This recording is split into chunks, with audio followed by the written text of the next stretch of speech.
أعوذ بالله من الشيطان الرجيم. بسم الله الرحمن الرحيم.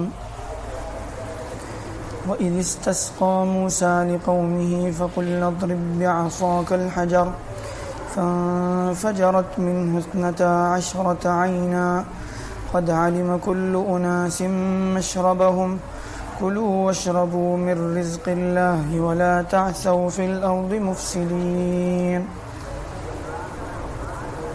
اللہ تعالیٰ فرماتے ہیں اس وقت کو یاد کرو جب موسیٰ نے اپنی قوم کے لیے اللہ سے پانی کی دعا کی. یہ بھی اسی بیچ کا موقع تھا جس بیچ میں موسیٰ علیہ السلام بنی اسرائیل کے ایک بہت بڑے قافلے کے ساتھ وادی سینا میں وادی تیہ میں بھٹک رہے تھے. یعنی ان کو راستہ نہیں مل رہا تھا اور بالکل صحرا میں تھے. وہاں ان کے کھانے پینے کا بھی کوئی انتظام نہیں تھا. اللہ کی طرف سے من و سلوہ ان کے لیے اتارا جاتا تھا. دھوپ سے بچنے کے لیے بادل کا سایہ کیا جاتا تھا. لیکن انہوں نے جو ہے اس کی بھی ناقدری کی. پھر اس کے بعد اور یہ ان کے لیے کوئی گھر بھی نہیں تھا. یہ کبھی خانہ بدوشوں کی طرح سے زندگی گزارتے تھے, کبھی اس طرف کبھی اس طرف, جہاں پانی ملا جہاں یعنی مسلسل سفر میں رہتے تھے.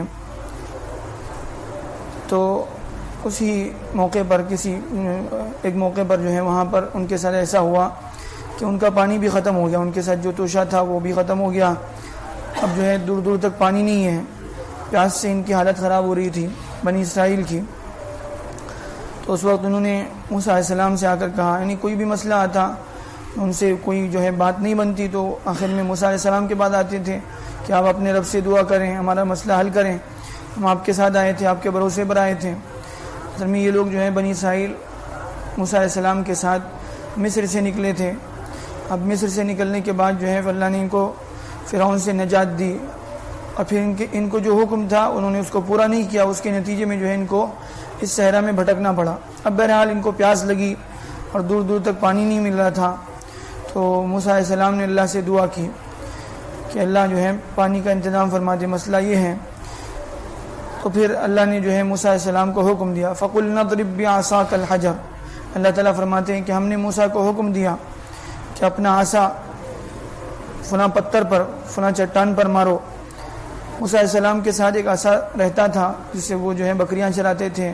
قرآن مجید میں اس کا تذکرہ ہے, بہت سارے موقعوں پر جو ہے اس کا تذکرہ آیا ہے. اسی لاٹھی کے بارے میں اللہ کی طرف سے حکم ہوا کہ اس کو ڈال دیں تو وہ اژدہا بن گیا, سانپ بن گیا.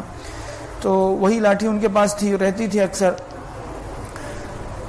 تو اللہ کی طرف سے حکم ہوا کہ اب اس لاٹھی کو جو ہے فلاں چٹان پر مارو. تو موسیٰ علیہ السلام نے اس کو مارا تو فانفجرت منہ 12 عینا. تو اس چٹان سے, اس پتھر سے 12 چشمے نکل پڑے. پانی کے جو ہے 12 چشمے نکلنے لگے, 12 سوتے جو ہیں وہاں سے پھوٹ گئے. اور پھر قد علم کل اناس مشربہم. اب چونکہ موسیٰ علیہ السلام کے ساتھ جو ہے بنی اسرائیل کے 12 بڑے بڑے قبیلے تھے تو ان سب کے لیے الگ الگ جو ہے پانی کا انتظام ہو گیا. اب اللہ کی طرف سے اتنا بڑا جو ہے ان پر احسان ہوا. یعنی اس موقع پر اللہ نے معجزاتی طور پر گویا ان کے لیے پانی جو ہے جاری فرما دیا. یہ بھی اللہ کی طرف سے کتنا بڑا احسان تھا کہ صحرا میں بالکل جو ہے پانی کا کوئی جو ہے نام و نشان نہیں, وہاں اللہ نے ان کے لیے پانی کے چشمے نکال دیے. فانفجرت منہ 12 عینا. اب وہاں سے جو ہے 12 چشمے پھوٹ پڑے. ہر ایک قد علم کل اناس مشربہم, ان میں سے ہر ایک کو جو ہے اپنی گھاٹ کا پتہ چل گیا. یعنی متعین کر دیا کہ فلاں قبیلہ جو ہے یہاں سے پانی پیے گا, فلاں قبیلہ یہاں سے پانی پیے گا, فلاں قبیلہ یہاں سے. ہر ایک کو جو ہے اپنا اپنا جو ہے پانی کا گھاٹ مل گیا. کلو وشربو. اب اللہ تعالیٰ ان نعمتوں کے بعد اللہ تعالیٰ فرماتے ہیں کلو وشربو, تم کھاؤ پیو, من رزق اللہ, اللہ کی دی ہوئی رزق میں سے جو کچھ اللہ نے تمہیں دیا ہے اس کو کھاؤ پیو, کوئی حرج نہیں, کھانے پینے سے کوئی منع نہیں ہے. ولا تعثوا فی الارض مفسدین. لیکن اللہ کیا چاہتا ہے ان سب کے بعد کہ تم زمین میں فساد مت مچاؤ, زمین میں بگاڑ مت پھیلاؤ, زمین میں برائیوں کو جو ہے یعنی برائیوں کو رواج مت دو. یعنی اللہ کی نعمتوں کا شکر ادا کرو، اللہ نے جو تم پر نعمتیں کی ہیں اس کا جو ہے لحاظ کرو، اللہ کے احکامات کو پورا کرو، اللہ کی منع کردہ چیزوں سے بچو، کم سے کم اللہ کا لحاظ کرو۔ اتنی بڑی بڑی نعمتیں، یہ ایک نعمت نہیں، ایسی جو ہے مسلسل ابھی جو ہے کئی آیتوں میں اسی کا تذکرہ چل رہا ہے۔ اللہ کی نعمتوں کے بعد اللہ تعالیٰ چاہتے ہیں کہ بندہ اللہ کی نعمت کا شکر ادا کرے، لیکن انہوں نے ہمیشہ اللہ کی ناشکری کی، اللہ کی جو ہے نعمتوں کا یعنی اللہ کی نعمتوں کی ناقدری کی۔ بہرحال یہ وہ یعنی بنی اسرائیل کی تاریخ کا جو ہے وہ واقعہ ہے، اس کا ان کی تاریخ میں بھی، ان کی کتابوں میں بھی، تورات میں بھی تذکرہ ملتا ہے۔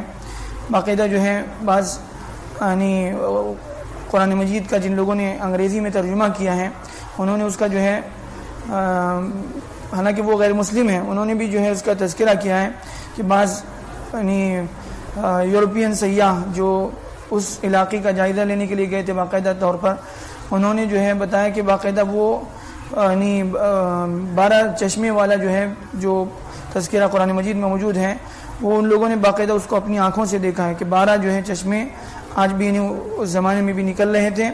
بہرحال یہ بالکل جو ہے بنی اسرائیل میں بھی یہودیوں کے یہاں بھی ایک مسلمہ جو ہے تاریخی واقعہ تھا جس کا قرآن مجید میں تذکرہ ہے۔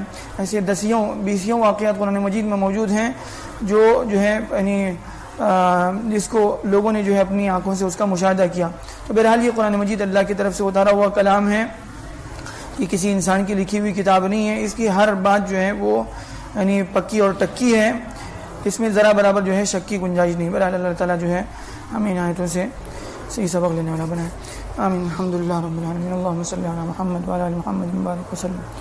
اللہم بک اصبحنا وبک امسینا وبک نحیا وبک نموت وإلیک النشور۔ اللہم احسن عاقبتنا فی الامور کلها واجرنا من خزي الدنیا وعذاب الآخرة۔ آمین۔ سبحان ربنا رب العزة عما یصفون وسلام علی المرسلین والحمد للہ رب العالمین۔ سبحان اللہ وبحمدہ سبحانک اللہم